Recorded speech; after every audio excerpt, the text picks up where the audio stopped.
E eu gostaria de falar aqui hoje sobre 4 fases da vida no Espírito. 4 fases da oração que eu gostaria de lhe ensinar de forma prática. Porque existem essas fases em toda a oração. Escute. Talvez você ainda não ouviu isso, mas isso tem uma importância gritante. Porque você pode estar vivendo agora o seu melhor momento com Deus orando, mas logo isso vai passar e você vai ter que ter maturidade para essas fases. Eu aprendi elas de uma forma mais dura. Mas toda a vida de oração terá essas 4 fases. Você não pode se esquecer disso. A primeira fase eu chamarei de oração normal, insistente. É a fase do bebê, daquele que ainda não tinha costume de orar e decidiu a começar a orar agora, como o Lucas falou. Comecei com 15 minutos, mas eu insisti e fui aumentando. Essa é a primeira fase. Essa é a oração de todo aquele que quer orar, que ainda não atingiu o nascimento do Espírito, mas ele já entendeu que ele tem que orar. Então ele vai começar a orar, ainda que seja 10, 15, 20 minutos diário. Ele vai subjugar o seu corpo e vai expor-lhe ali a uma ignomínia e vai orar. Inicialmente, não porque ele aprendeu a orar, é porque ele quer ter um hábito. Todos têm que passar por isso. Eu, você, todos. Mas ninguém tem que ficar nisso. A gente tem que avançar. Essa primeira fase é necessário, porque é nela que você aprende a orar. E aprender a orar não é aprender a falar com Deus, porque você sabe falar. Aprender a orar é aprender a orar certo. Falar coisas certas. Orar à vontade de Deus. Aquele que sabe orar, toda a sua oração será atendida, porque ele sabe orar certo. Quando a Bíblia diz que o Espírito tem que nos ajudar, porque eu não sei como orar, Romanos 8, 26, é porque o diabo destrói 99% das nossas orações antes de chegarem aos 15 minutos. Por que esse início é necessário? Se você não começar a orar, você nunca vai orar. Você precisa começar. E a esse início eu nem falo de tempo. 2 coisas você tem que priorizar nesse início: horário e lugar. Porque você treina, adestra o seu corpo ao lugar e horário. Você sabe que aquele é um horário de orar e aquele é um lugar de orar. Por que isso é importante? Para o treinamento. Para lá na frente, o próprio corpo pedir a vida no Espírito. Aí agora o núcleo domina o externo. Mas entenda, se você não começar a orar, você nunca vai orar. Você nunca vai acessar o interior, aonde está o Espírito Santo, aonde é governado o crente, aonde estão as experiências, aonde o Espírito Santo transforma você, a imagem e semelhança de Jesus, aonde quem mente vai deixando de mentir, quem rouba vai deixando de roubar, quem tinha vício vai deixando os vícios. É quando você acessa esse núcleo onde está o Espírito Santo, que esse Espírito Santo, de acordo com Romanos 8, 29, vai lhe transformando a imagem e a semelhança de Jesus. Você está girando, daqui um pouco ele está girando de forma horária e você anti-horária. Você anti-horária, daqui um pouco você vai acessando o Espírito, ele continua girando a mesma velocidade, mas daqui um pouco vocês vão sendo um só. Porque a carne é sempre anti-horária. Ela é sempre do contra. Mas quando o Espírito vai controlando, ela vai mudando, até se parecer com Jesus. Suas orações iniciais, preste muita atenção, sempre serão ouvidas por Deus. Eu não estou dizendo que serão atendidas. Ele ouve a oração até do diabo. Ele não é surdo. Agora, já atender é outra coisa. Porque o nosso Deus não é surdo. Agora, se ele vai atender, eu louvo ao Senhor porque ele não respondeu ou não atendeu todas as minhas orações. Eu já disse isso. Tem oração que é uma vergonha, mas ele ouve todas. Tem umas que ele fala, meu Deus do céu. Tem oração que o Espírito Santo fala assim: deixa eu apagar essa droga de oração que você fez, que eu vou levar outra coisa para o céu. Ainda bem. Mas todas essas orações iniciais serão ouvidas por Deus. E como que Deus vê essas orações? Da pureza? Ele vai falar assim: não é assim que se deve orar. Você está lutando com a sua própria carne, é como uma criança mamando. Antes dela puxar o leite, ela tem que sugar o leite, ela faz força. Mas depois que o leite é sugado, ela para de fazer força. Porque se ela continuar fazendo força, ela vai engasgar. Então ela deixa o leite fluir livremente. A oração inicial é aquela força que você faz para sugar o leite. E o Espírito Santo vê isso como uma tentativa para você obter o leite, o espírito de oração. Não porque ele está vendo assim: nossa, que oração tremenda, que coisa linda meu filho está orando. Ele está vendo que na oração inicial muitas vezes tem arrogância, muitas vezes tem ego, tem espírito de vingança, tem tanta raiva. Mas você está ali orando, há interesses, a justiça própria. Mas ele vê como a criança forçando, fala assim: olha, ele está tentando. Agora esse Espírito Santo vai lhe ajudar. E a primeira atitude que ele vai dar a um insistente, que ainda está na carne, na força do braço na oração inicial, é liberar o leite. Aí ele vai parar de fazer força, porque o leite vai sair livremente. Essas orações são feitas com nossos esforços, com nossa natureza, cheias de nossas vaidades, egos, rancores, mágoas. É o início da cruz. Mas elas têm uma importância muito grande, pois você está mandando uma mensagem para o céu, que você quer ser uma pessoa espiritual, ainda que hoje não seja. Mas você tem desejo de ser. E essa oração normal, que a Bíblia chama de súplica, insistente, bater até a porta abrir. Porque quando você já tiver um espírito de oração, você não vai bater nada. A porta já está aberta. Mas lá no início da vida de oração, você tem que bater. Você tem que ficar sugando e fazendo força. E existe um treinamento nessa área interessante que eu queria te ensinar. Normalmente, quando você dobrar o joelho para orar, nos 15 minutos para 20, vai sumir as palavras.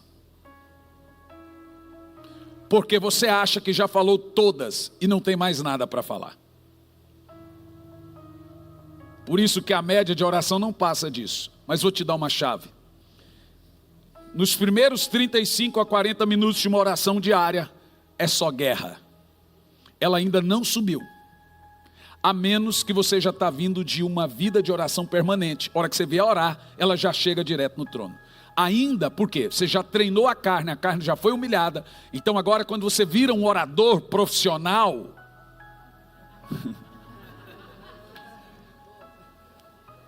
você não tem mais que lutar, você já tem o atalho para chegar na cara do gol. Como diziam que o Romário tinha atalho para fazer gol, né? Você atalha aquela carne, mas até lá, você está orando 15 minutos, some palavra. Lá no início eu levantava, mas o Senhor uma vez me disse: fique aí. Eu falei: mas o Senhor já disse tudo, fique aí. Em 2 minutos, volta a palavra. E Ele vai te lembrando coisas que você deveria orar, que você não orava, voltou. Aí você lembra pecado que você nem lembrava, mas o Senhor nem lembrava disso. Aí começa uma guerra, o diabo tira a palavra, o Espírito Santo põe a palavra. Aí eu oro de novo, some palavra. Aí você fica ali mais 2 minutos, eu te garanto que vai voltar as palavras. O diabo fica lá tirando, a mente dá um branco, ela começa a divaguear, pensa, aí você tem que voltar para o núcleo. Não faça isso com muita força. Volte, concentre-se, não fique em crise. As primeiras orações não derramam lágrimas. Elas são apenas um treinamento. Sai palavra, vem palavra, sai palavra, vem palavra. O diabo tira, o Espírito Santo põe, o diabo tira, até chegar o momento que o Senhor esconde você nele e o diabo não te vê mais. Isso demora. Quando você aprende esse ato, mas você tem que ficar ali, fique ali. Quando você menos perceber, já passaram de 35, 40 minutos. Normalmente, a partir dos 35, 40 minutos, é quando para de sumir as palavras. Na realidade, passa a não ter nenhuma. Mas elas continuam a ser faladas. Agora elas vêm do núcleo do seu ser. É nesse momento que o Espírito Santo passa a ser o orador profissional. Quando você tem esse atalho, você for orar no outro dia, você já vai direto nele. Porque é a prática que leva à perfeição. Essa primeira fase, gente, ela é muito difícil. Pois você está treinando o seu espírito a orar. Ao hábito da conversa. Mas elas são fases de esforços. E o Senhor está vendo a sua tentativa de orar, subjugando o corpo. Logo você receberá o espírito de oração. É um prêmio para esses lutadores. Mas esse treinamento, ele é necessário. Todo hábito tem que ter um treinamento. Essa é a fase que nós oramos insistentemente. 99,999% sem vontade para nos acostumarmos. Todo costume repetido várias vezes vira um hábito. Chegará uma hora que o seu corpo vai pedir para orar. O seu corpo sabe a hora de escovar o dente. Eu acho que vocês fazem isso. O seu corpo sabe a hora de comer, a hora de ir no banheiro. Virou um costume, tem um relógio biológico. A oração aprende a ter esse mesmo costume. Chegará uma hora que o seu corpo vai dizer, vai orar! Por isso você tem que ter um lugar e uma hora para ter o hábito. Como um pastor disse a mim, olha, minha vida de oração está difícil por causa das viagens. Eu tenho que tomar cuidado, falar isso, para você não parecer superior às pessoas. Contudo, é uma vergonha ele falar um negócio desse para mim. Senhor Jesus, é difícil comer por causa das viagens. É difícil beber água por causa das viagens. É difícil escovar os dentes por causa da viagem. Meu Deus do céu, oração é uma necessidade espiritual como nós temos das materiais. E não tem a ver com prioridade. Priorizar. A primeira fase, você precisa fazê-la. Você está indesculpável dessa primeira fase. Se ele vai lhe dar as demais fases depois, é com ele. Com certeza ele vai lhe dar. Mas você tem responsabilidade dessa primeira fase. Ela não é difícil a ninguém, até crianças podem fazê-las. Fique ali. Quem ora 15 minutos por dia durante 2 semanas vai orar 20 por dia durante mais 2 semanas. Quem ora 20 minutos por dia durante 2 semanas vai orar 30 minutos na 3ª semana. Quem ora por 1 mês durante 30 minutos, depois de mais 1 mês, 2 meses, por hábito, ele vai estar orando mais de 1 hora por dia. Você precisa ficar lá. Essa é uma atividade que a carne nunca vai querer. Você vem à igreja, você está aqui, você criou o hábito. Mas esse hábito inicialmente é um hábito religioso. Ele é externo. Ele só tem valor se o Senhor vê que lá no fundo do seu interior, você quer gerar dessa atividade externa uma atividade interna. Deus vai ver que você tem interesse nele. Então ele vai produzir o fogo verdadeiro. Você entendeu? Quem está entendendo? Segunda fase da oração, que eu quero que você entenda, tudo isso aqui vem da minha experiência com Deus. Eu chamo de fase do quebrantamento. Meu Deus do céu. Logo depois da sua insistente ida e vinda ao lugar de oração, o fogo desce. Os apóstolos insistiram, até que o fogo desceu. No entanto, deixe-me te contar alguma coisa sobre essa fase. Ela é uma fase maravilhosamente terrível. É o verdadeiro fogo consumidor do Senhor. É um fogo muito amoroso, mas plenamente consumidor. Essa é a fase quando você recebe o espírito de oração. É a hora que o Espírito Santo destroça você. E ele irá queimar tudo que for madeira, feno e palha. Quando você falar Espírito Santo, eu quero conhecer Jesus, me revela Jesus, ou me dê revelações, ou Espírito Santo, eu quero ter intimidade, ele vai destruir tudo que tiver no caminho que impede essa intimidade. Essa é a fase do massacre. Nessa hora, nessa fase, você nasce do Espírito. Você acessou o núcleo. Aí, meu irmão, como alguns amigos têm me ligado. A última, uma pastora ligou: eu estou mal. O que foi? Eu só choro. Não sei o que está acontecendo. Eu falei: agora você está bem. Quando o Espírito Santo encontrar você, ou você encontrar o Espírito Santo, nessa segunda fase que você insistiu, chegará uma hora que ele vai vir. A hora que ele vier, ele vai queimar tudo. Você estava anti-horário, daqui a hora que fizer isso aqui, meu irmão, parece que você está sendo destruído, derretido, tudo está queimando. Nessa fase, você tem que ter maturidade. Eu disse para uma pastora, eu falei: ó, você precisa procurar seu marido, seus filhos, e dizer para eles o seguinte: não estou em depressão. Você precisa entender que eles não estão tendo a mesma revelação, entendimento que você.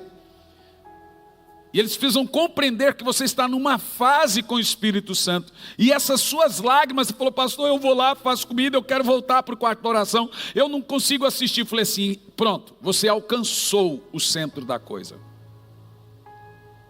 É quando ele destrói a gente, irmão. Ele mata todo o ego. Ele mata todo o senso de justiça própria. Ele mata todo o senso de arrogância. Nada mais importa nessa segunda fase, que eu chamo fase de quebrantamento. Esse é o atalho, que quando você vira um orador profissional, você não precisa mais da primeira fase.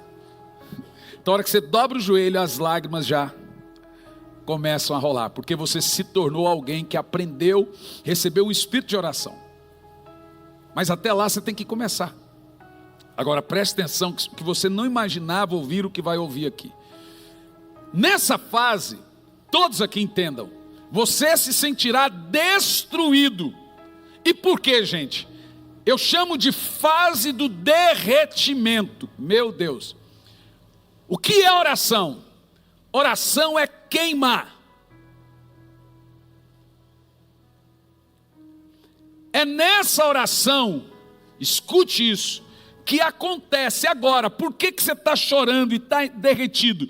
Porque o ego está sendo queimado.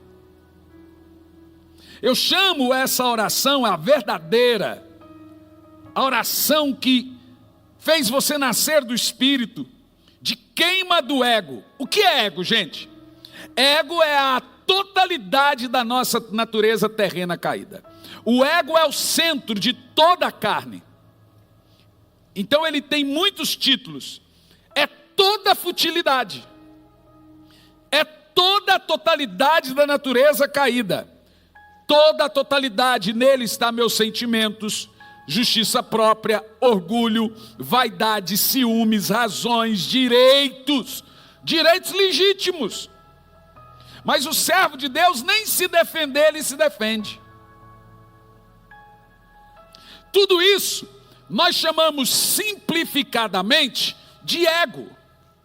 E a oração que chega até Deus de forma singela, veja, aquela primeira ela tem uma importância. Para quê? Para treinar você para chegar à segunda fase, que é quando você encontra o Espírito no seu espírito, A hora que isso acontece, ele revela seus pecados, ele revela seu coração, ele revela sua natureza. Você às vezes pensava que fulano tinha que te pedir perdão, agora você já acha que você é que tem que pedir perdão. Porque agora toda a madeira, feno e palha vai sendo derretido, porque você está no fogo. Seu ego, preste muita atenção, é o todo da sua carne. Se seu ego não for queimado, você não conseguirá jamais ter uma profunda relação com o Espírito Santo.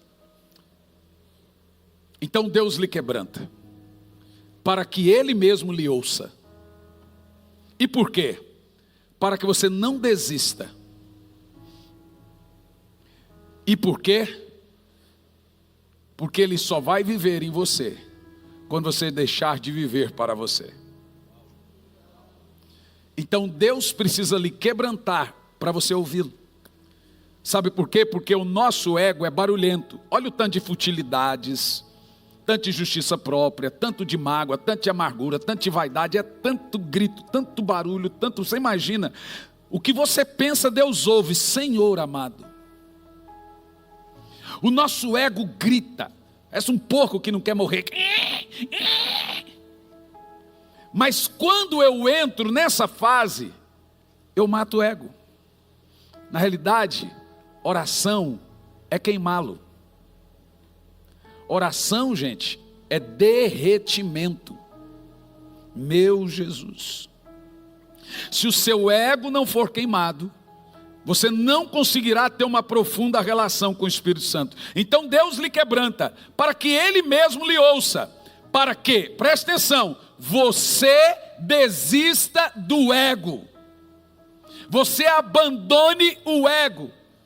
As futilidades, vaidades, a necessidade de reconhecimento, a necessidade de ouvir palavras, e que você passe a depender só dele. O nome disso é nascer do Espírito. Para que sua oração seja plenamente atendida por Deus, tem que haver desistência do ego. A oração verdadeira exige de quem ora o completo, não é um pouco, é o completo abandono do ego. A oração verdadeira exige de quem ora a queima. Vejamos como nossa oração sobe até Deus, em Apocalipse 8, versículo 3. Vocês querem ouvir tudo?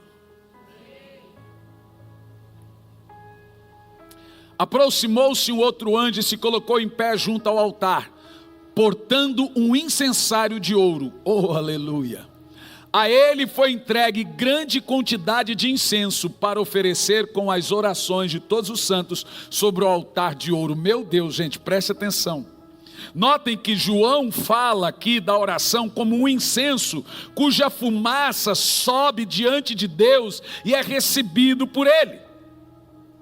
Então, quando você for ao Senhor, derrame seu coração, sua alma na presença dEle. É assim que a fumaça sobe.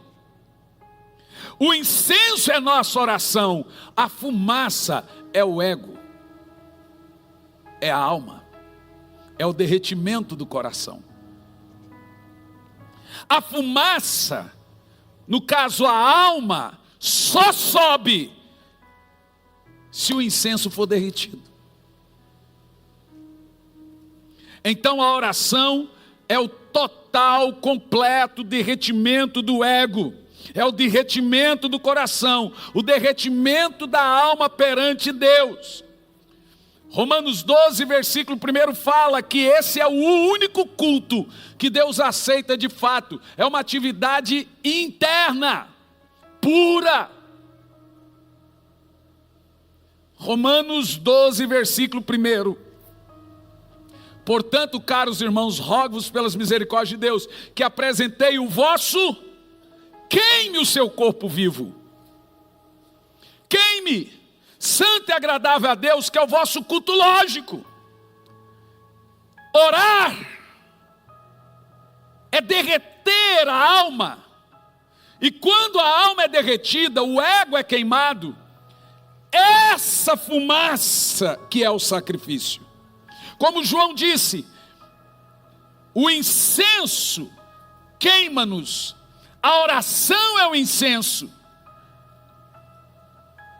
A alma e o ego queimado é a fumaça, e é o que Paulo chamou de sacrifício vivo, que é o culto agradável a Deus.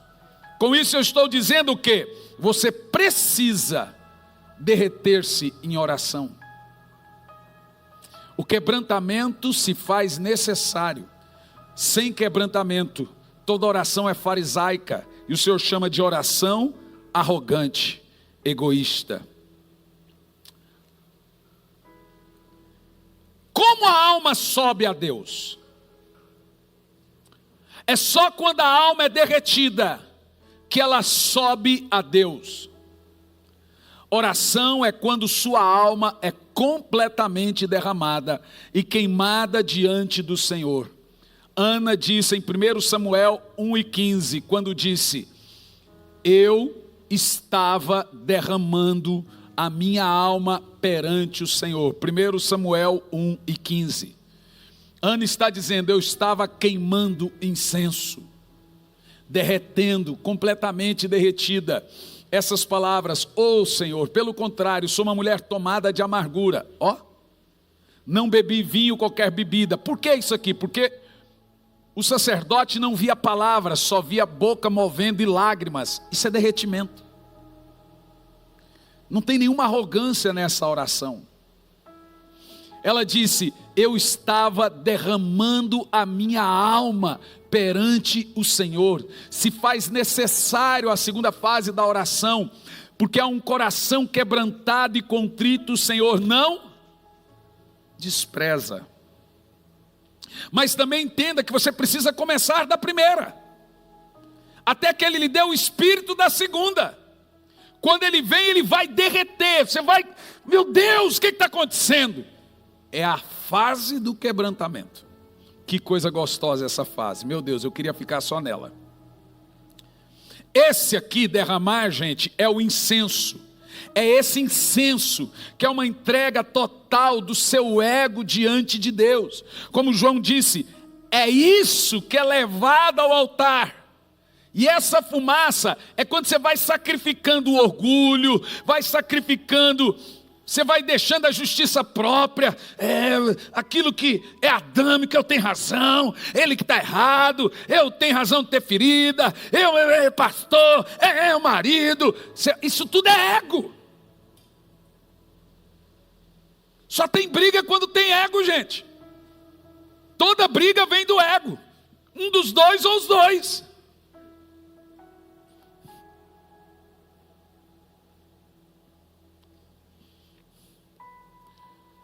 O incenso oferecido pelos magos, depositado aos pés de Jesus, é um retrato da oração e adoração a Ele.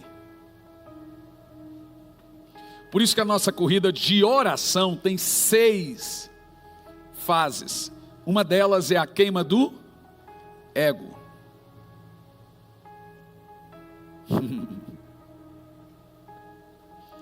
Que é a mesa do incensário. Então, o que é a oração em sua segunda fase? Oração em sua segunda fase é o mais profundo nível de quebrantamento diante de Deus. É o entusiasmo do amor, é a alma derretida, é a entrega total de todo o ego. Orar é um derretimento total, fogo na vela. Ela vai derretendo. Orar é a dissolução, presta atenção, orar é dissolução e elevação da alma. Primeiro, orar em sua segunda fase dissolve o ego, que é a alma, e depois eleva ela como sacrifício ao Senhor. É dissolução e elevação. Esse derretimento, essa queima de ego, que fazem com que a alma suba ao Senhor. Meu Deus. Só quando a alma é derretida, que doces fragrâncias sobem ao Senhor. Essa alma derretida sobe a Ele como perfume agradável, e Ele aceita isso como culto racional e lógico. Meu Jesus amado. Entenda, meu irmão, a alma só sobe para Deus quando abrimos mão de justiça própria, de ego, de razões, de vinganças, de amargura, de mágoa. E a razão é terrível, porque você quer culpar quem você acha que não tem. Por isso que as pessoas que mais têm justiça própria são as que mais apanham.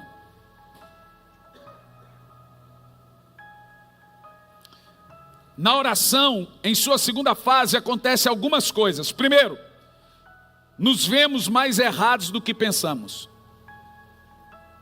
Somos completamente altruístas. Somos completamente esvaziados da justiça própria.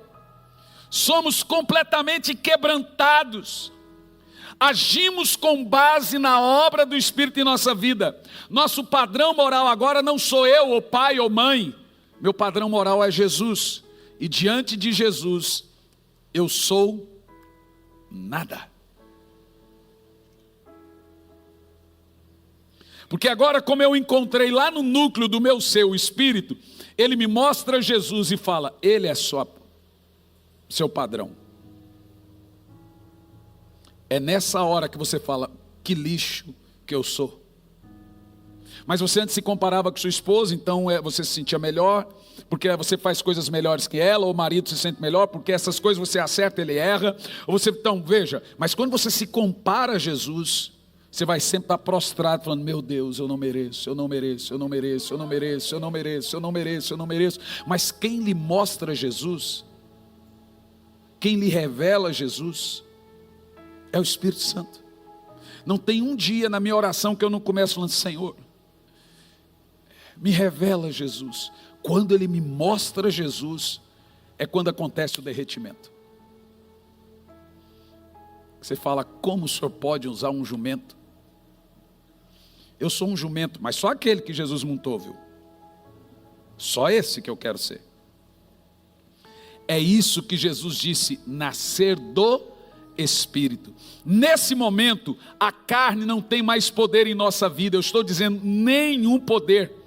Nessa hora da oração, nosso ego está sofrendo um absurdo derretimento, e isso sobe ao Senhor como fumaça, como fragrância, como cheiro, como perfume. E esse culto que o apóstolo Paulo nos disse, essa queima, esse derretimento, essa essência é imprescindível. Se você quiser experimentar o Espírito Santo no mais profundo possível, sua alma tem que derreter. Por isso que toda oração começa pela cruz.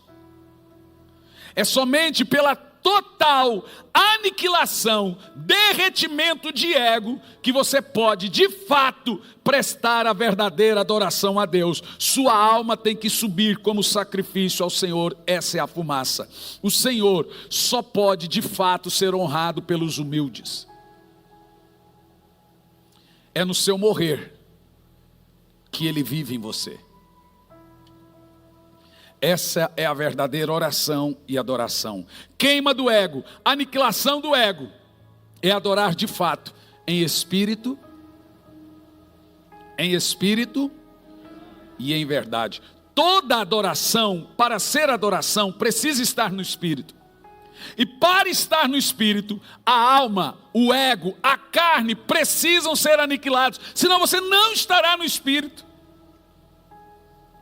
Existem duas verdades nesse fato: tudo ou nada. Deus é tudo e você é nada. Fora isso, tudo é mentira.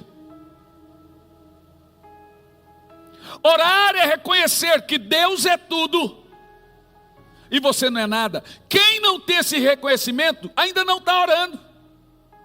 Quem reconhece que Deus é tudo não pode sair amanhã para trabalhar sem orar. Quem reconhece que Ele é um pouquinho, ele pode trabalhar sem orar, porque ele se vira para dirigir bem.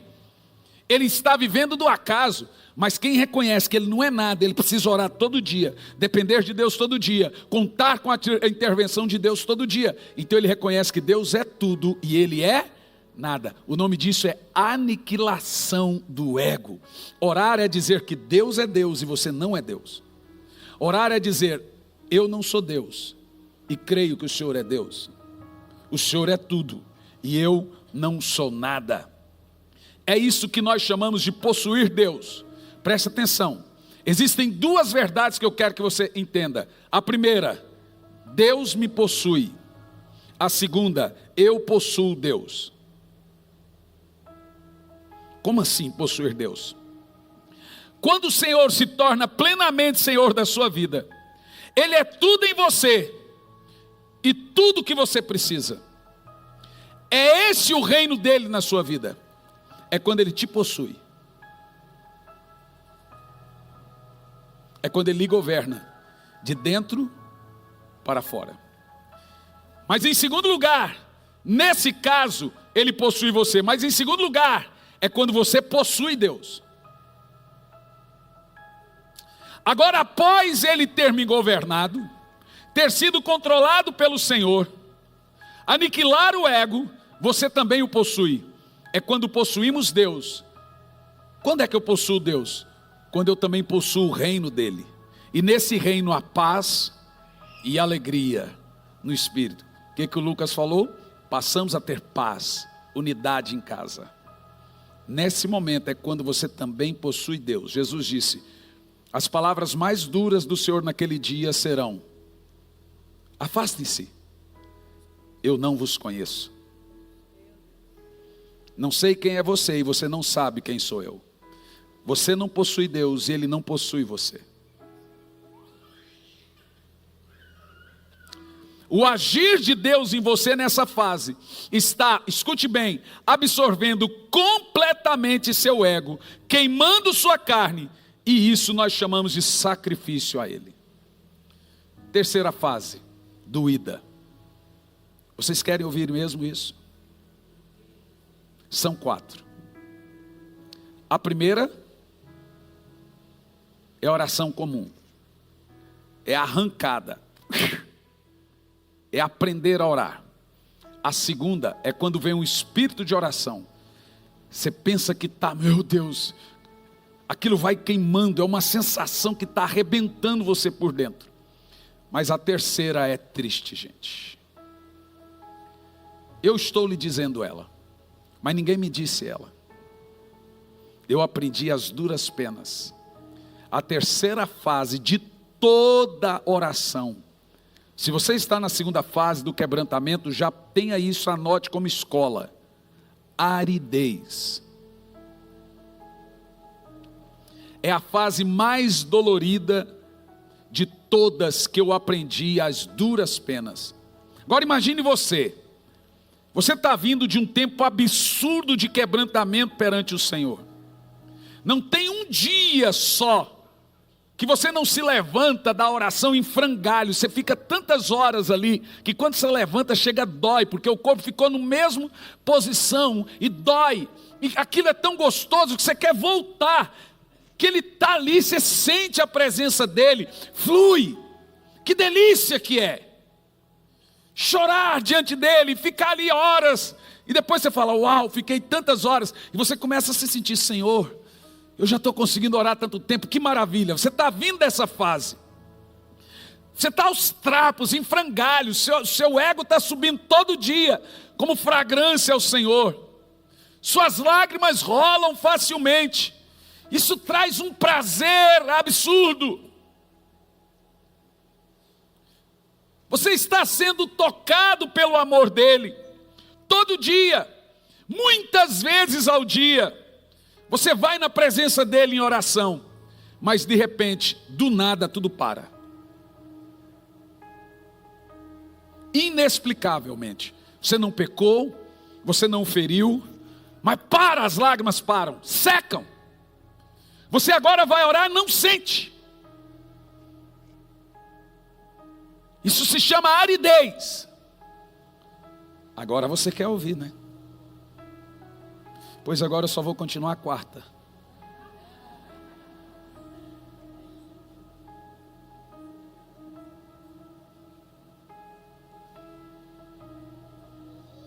Agora você se interessou.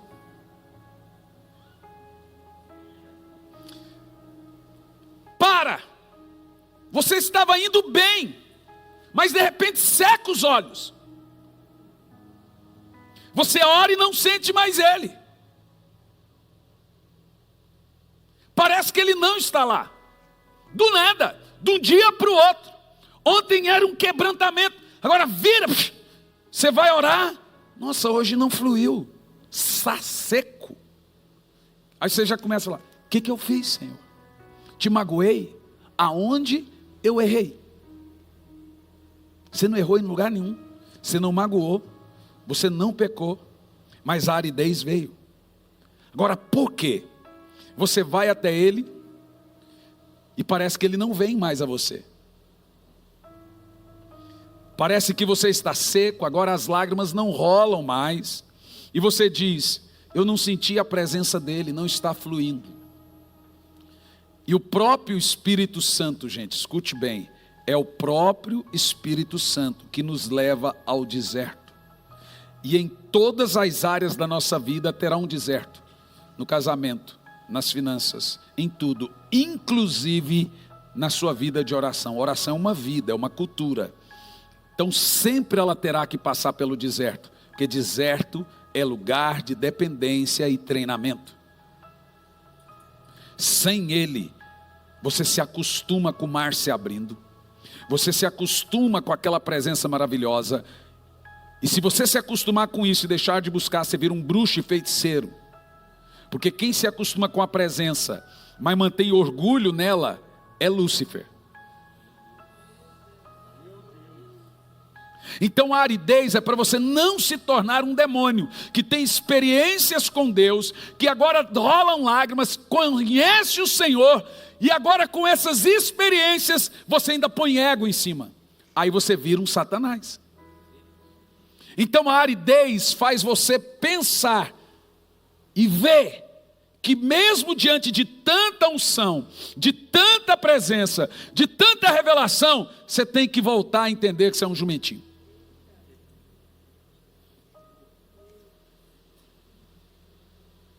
Provavelmente Lúcifer não aceitou a aridez. Jesus aceitou, Judas não. A aridez dos discípulos foi a cruz. Quando eles viram Jesus na cruz, eles falaram, Ele não é Deus de fato. Naquele deserto, alguns desistiram. É normalmente depois dessa experiência de quebrantamento, no período de aridez, que as pessoas desistem de orar. E se elas desistem, será muito difícil voltarem depois como eram, porque elas tiveram, Senhor, mas não fiz nada de errado e entrei nesse período de deserto. Elas param aqui. Param. É o Espírito Santo que promove a aridez. Eu vou te dizer o que eu fiz. Quando veio o período de deserto e aridez, eu vinha todo dia e ficava todo dia em silêncio, não vinha palavra, e ficava às mesmas horas e dizia, o Senhor não veio, mas amanhã eu venho. No outro dia outra aridez, o Senhor não veio, mas amanhã eu venho. De repente ele voltou.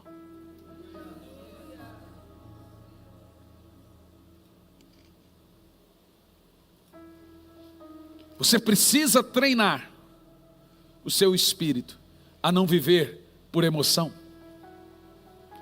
a viver por amor. Eu venho a Ele, não é só porque eu estou agora viciado na presença dEle apenas, porque é delicioso. Eu venho porque eu amo. Então eu estou aqui agora. Eu estou aqui agora, mesmo não sentindo nada. Eu venho de novo. Se eu estava gastando 1 hora no quebrantamento, eu vou gastar 1 na aridez, para mostrar para Ele que eu venho. O deserto é necessário. Essa é a fase que nós não sentimos, não resolve esforço humano. Por isso que a gente se sente só. Deus chamou Moisés para falar com ele e disse: sobe o monte que eu vou falar com você. Moisés falou: vai ser no primeiro dia. Mas foi 40 dias. Moisés teve que ficar lá e começou a dar murro nas paredes. Falou: mas pera lá, o senhor me chama aqui, o povo pensou que eu morri lá, e o senhor me abandona aqui? Deus estava dizendo: não é do seu jeito. A hora que você tiver com o coração derretido, eu venho e falo.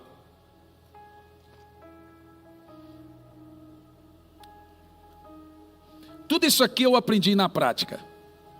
Mas o sermão foi montado dentro do avião. Nunca pensei em ensiná-lo. É minha experiência.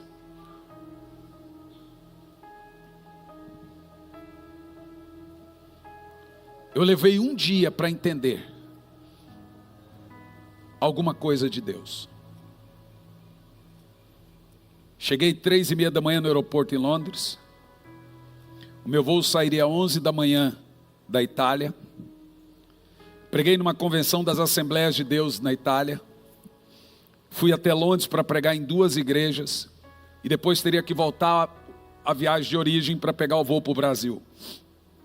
Na volta, o voo que ia para a Itália, que era um voo, não era de conexão, foi cancelado. E aí perdi o voo internacional. Eu fiquei se eu tive que estar 3:30 no aeroporto, eu não dormi. Então eu fiquei das 3:30, o dia inteiro dentro do avião, dentro do aeroporto. Eu fui orar e falei: Senhor, por que o Senhor permite isso? Eu estou a seu mando aqui. Ele me disse: fui eu que mandei os apóstolos entrar no barco, e nem por isso os isentei da tempestade. Falei: Senhor, não é uma brincadeira o ministério. Isso quando eu fui falar com ele, sentado ali mesmo, já passava de umas 8 horas ali quieto. O meu corpo já não aguentava mais, não tinha lugar para sentar, eu fiquei no chão. Não tinha lugar para comer, tudo acabou as comidas, porque todos os voos cancelados no aeroporto de Londres, não tinha mais comida. Então eu resolvi também não beber água, porque não tinha como ir no banheiro, porque a fila era enorme. Então eu não queria ir no banheiro. Eu já estava esgotado emocionalmente. Eu ouvi a voz do Senhor falando assim: procure um lugar retirado. E vai falar comigo. Eu falei: retirado aqui agora? Eu falei: Senhor, não tem. Então faça isso aonde for. Eu falei: o quê? E eu tenho uma mantinha. Quando eu olhei do lado, tinha uns 2, 3, 4, você sabe, muçulmano, hora 5 vezes por dia, estendendo tapetinho e orando. Ah, bonito. Peguei a minha mantinha, que eu sinto muito frio nas pernas, estendi no chão, e num dos maiores aeroportos do mundo, e foi ali mesmo, irmão. Meu irmão,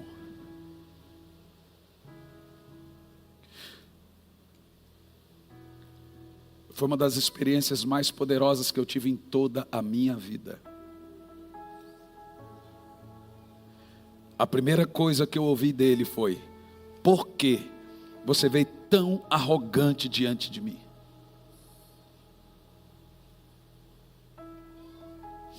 Essa era a oração dos fariseus. Vocês são muito arrogantes.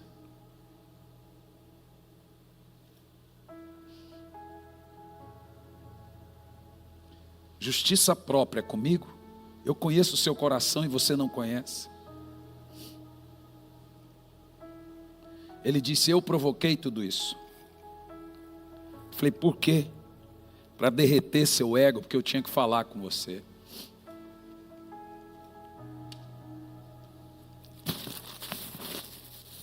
E você sabe, eu sou muito ranhento, diante de todo mundo. Ah, meu Deus.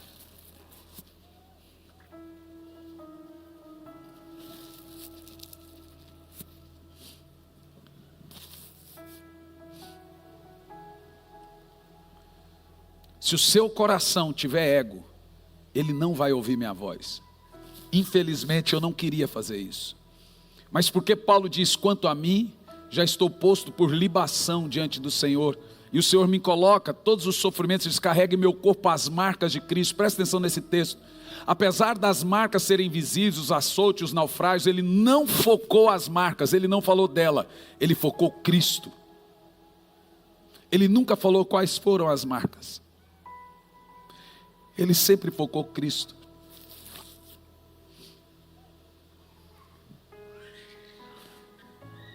Há pecado até na nossa santidade. Sabe por que ele nos arrebenta?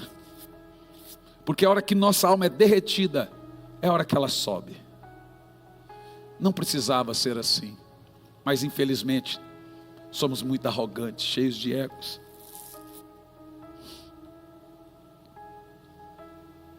Agora imagina você, quando eu me levantei, ele disse, olha na tela agora que o voo vai chamar. Quando eu olho na tela, corre para o embarque. Falei, isso aconteceu um milagre. Foi o único voo que decolou. Entrei no voo. Minha esposa, bom, você sabe, 5 horas de fuso horário. Ela ficou a noite toda para arrumar hotel para mim na Itália e arrumando o voo para vir para o Brasil. Eu estava tão transtornado que eu não tive nem tempo para agradecê-la e ainda culpá-la. E eu fiquei com tanta vergonha depois, que eu tive que escrever para ela de dentro do avião. Mas nós não percebemos. Você não percebe quando você fala áspero com a sua esposa, que isso é ego, é orgulho. Você não percebe quando você manipula seu marido, que isso é ego, é orgulho. Mas a oração derrete isso. Agora, mesmo no quebrantamento, você começa a ter orgulho de ser alguém de oração. Você começa a ter orgulho de ser alguém santo. Então ele vem com aridez, para você voltar a estaca zero.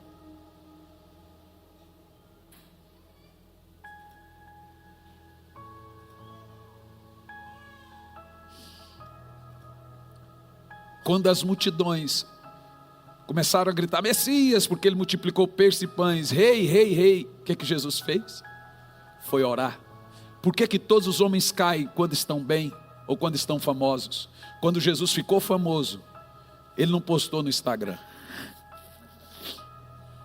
Ele foi orar.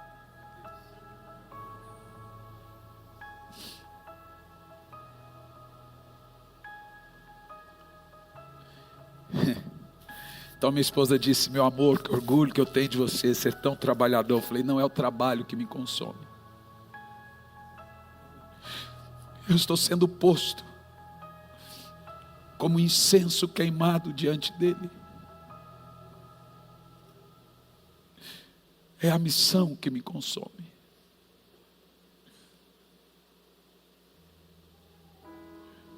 É a revelação de Jesus que me consome.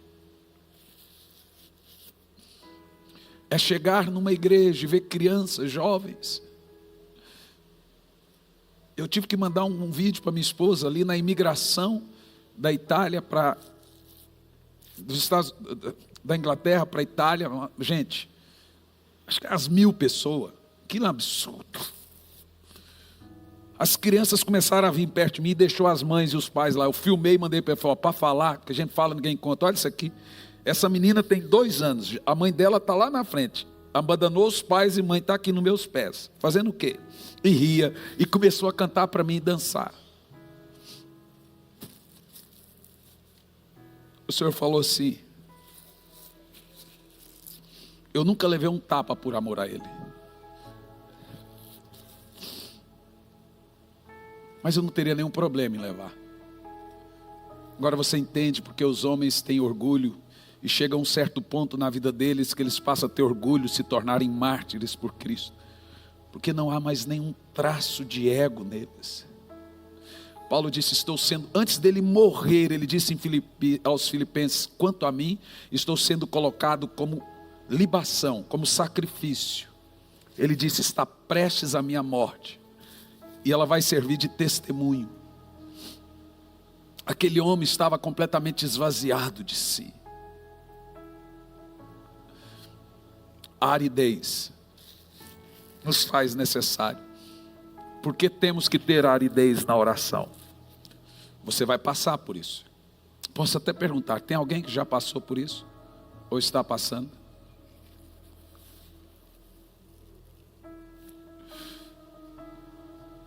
Dói. Agora você está ouvindo. Ninguém me contou. Porque a presença dele é tão maravilhosa, mas tão maravilhosa, que você não quer perder mais aquela sensação, mas de repente para do nada. E ele me disse sobre a aridez dentro do avião. Quando eu escrevi. Por que ele nos leva a esse deserto, essa aridez, secura na oração? Primeiro, nós precisamos ser treinados a não andar por sentimentos com ele. Segundo, precisamos orar com a mesma intensidade, o mesmo tempo que nós orávamos quando sentíamos ele. Isso continua sendo a morte do ego.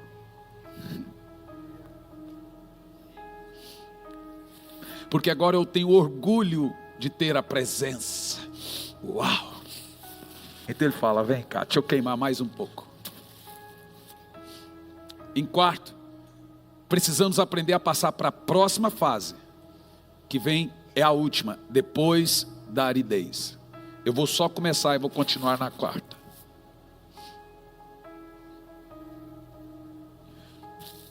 Essa fase, o Senhor me ensinou. É a fase da constância. O desejo de Deus, nesse ponto da aridez, é lhe treinar a voltar a buscar Ele. É gerar mais busca, a nunca se acomodar. Pode parecer que durante o período da aridez, Ele não está lá, mas Ele continua lá.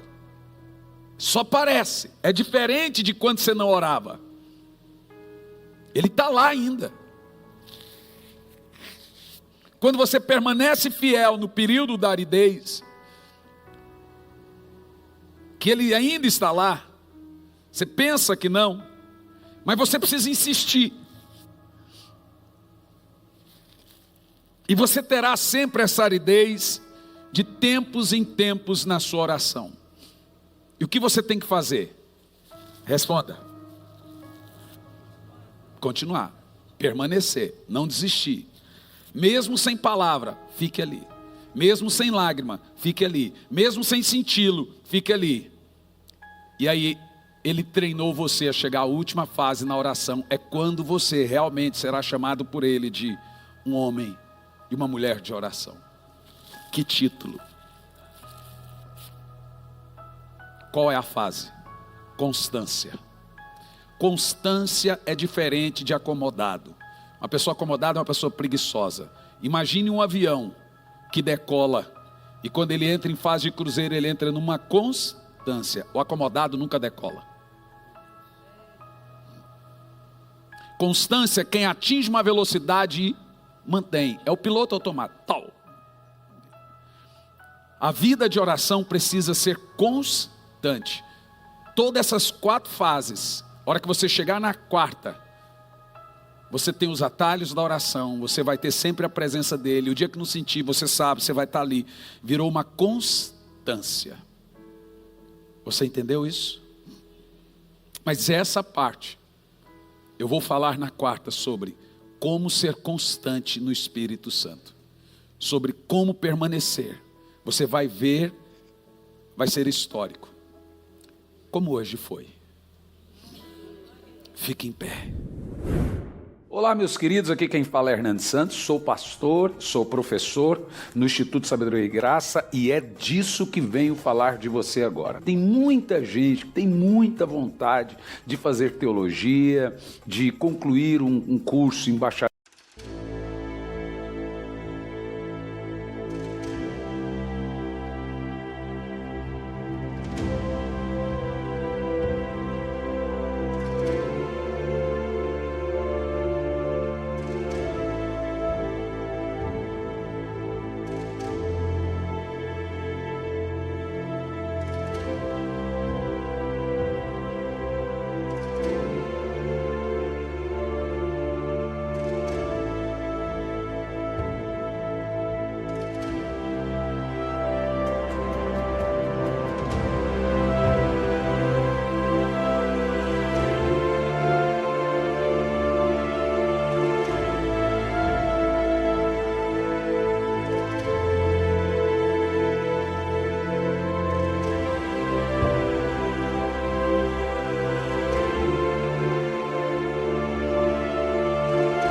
bacharelado em teologia de 2, 3, 4 anos e etc.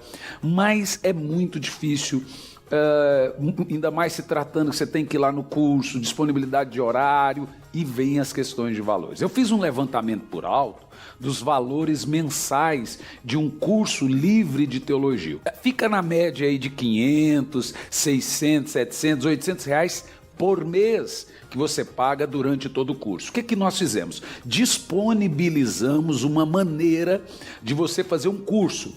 Eu dou essas aulas no sistema EAD, o curso está todo ele pronto, são 2 anos de disciplina, ou seja, você faz 1 ano e depois tem que fazer uma rematrícula para o próximo ano, no caso 2 anos de disciplina, com conteúdo de bacharel em teologia. Olha o valor que você paga anual no curso, são 2 anos, R$460. Eu já vi gente terminar o curso em 3 meses, 4 meses, etc. Aí você abre a matrícula para o 2º ano do curso. São 2 anos com conteúdo de bacharel em teologia. É R$460 ano, entendeu? Por ano. Gente, R$460 não equipara a parcela mensal de um curso comum livre em teologia.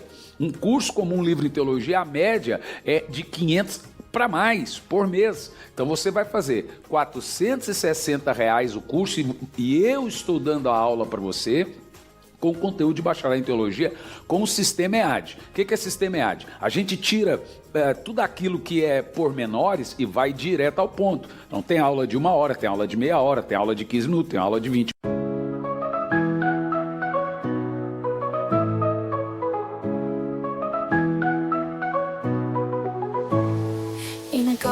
Hidden where the flowers fade,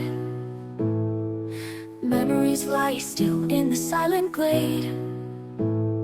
Petals once so vibrant, now a muted hue. In the garden of forgotten flowers, I find thoughts of you. The roses once so red, now a quiet gray. Whispers of the past in the light of day. Each blossom tells a story of love that used to be. In the garden of forgotten flowers, I find thoughts of you. In the garden of forgotten flowers, where dreams once bloomed, love's lost fragrance in the air consumed. Echoes of laughter, shadows of minutos. Ou seja, tem todas as aulas da teologia sistemática e o certificado chega na sua casa se formando no Instituto Sabedoria e Graca. O que você pode fazer agora? Você vai entrar no site sabedoriaigraca.com, sabedoriaigraca.com, e você vai se inscrever no curso, passa o seu cartão. Tem bandeira de cartão que faz até em 12 vezes, tem bandeira de cartão que faz em 10, depende muito da sua bandeira. E aí você vai participar e fazer o curso conosco, sabedoriaigraca.com, curso de teologia, curso livre de teologia, com conteúdo de bacharelado em teologia. Espero você como meu aluno no Instituto Sabedoria e Graça. Entra no site sabedoriaigraca.com. Que Deus te abençoe.